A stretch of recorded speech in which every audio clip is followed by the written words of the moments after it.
আসসালামু আলাইকুম বন্ধুরা। 2025 সালে এসে যদি আপনি হোয়াটসঅ্যাপের এই সেটিংসটা সম্পর্কে না জানেন তাহলে কিন্তু অনেক বড় একটা ভুল করবেন। তো হোয়াটসঅ্যাপে কিন্তু এই নতুন একটা আপডেট নিয়ে আসা হয়েছে। তো বন্ধুরা, আজকে এই আপডেটটি কি সেটা মোবাইল স্ক্রিনে গিয়ে দেখে নেব। বন্ধুরা, প্রথমে আপনার হোয়াটসঅ্যাপ অ্যাপসটি ওপেন করে নেবেন। নেওয়ার পরে এখানে যে নিচের দিকে যে 4টে অপশান আছে এর ভিতর থেকে কলের উপরে একটা ট্যাপ করবেন। করার পর এখানে যে কলের একটা প্লাস আইকন আছে এর উপরে একটা ট্যাপ করবেন। করলে দেখতে পাবেন যে এখানে কলে নাম্বার একটা অপশান আছে, তো এর উপরে একটা ট্যাপ করে দিবেন। দেওয়ার পরে এখানে কিন্তু আপনারা মোবাইলের ডায়ালারে যেরকম ডায়াল করে কল দিতে পারেন, এখানেও কিন্তু সেম সিস্টেমে কল দিতে পারবেন। তো আমি এক্সাম্পল হিসাবে একটা নাম্বার আমি এখানে ডায়াল করতেছি, তো 019।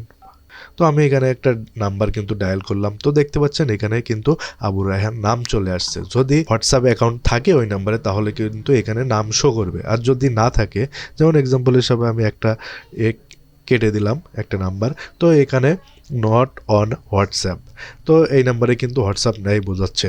তো আমি যদি আবার 7 দিয়ে দেই তাহলে কিন্তু এখানে আবার ওইটা চলে আসলো। এখান থেকে আপনি ডায়ালে কলে চাপ দিলেই কিন্তু কল চলে যাবে। এবং নিচে দেখতে পাচ্ছেন যে এখানে মেসেজ আইকন আছে, এর উপর একটা ট্যাপ করলে কিন্তু ওই হোয়াটসঅ্যাপে আপনি মেসেজও করতে পারবেন। বন্ধুরা, ভিডিওটি কেমন লাগলো অবশ্যই কমেন্ট করে আপনার মতামত জানাবেন। দেখা হবে পরবর্তী কোনো ভিডিওতে। আল্লাহ হাফেজ।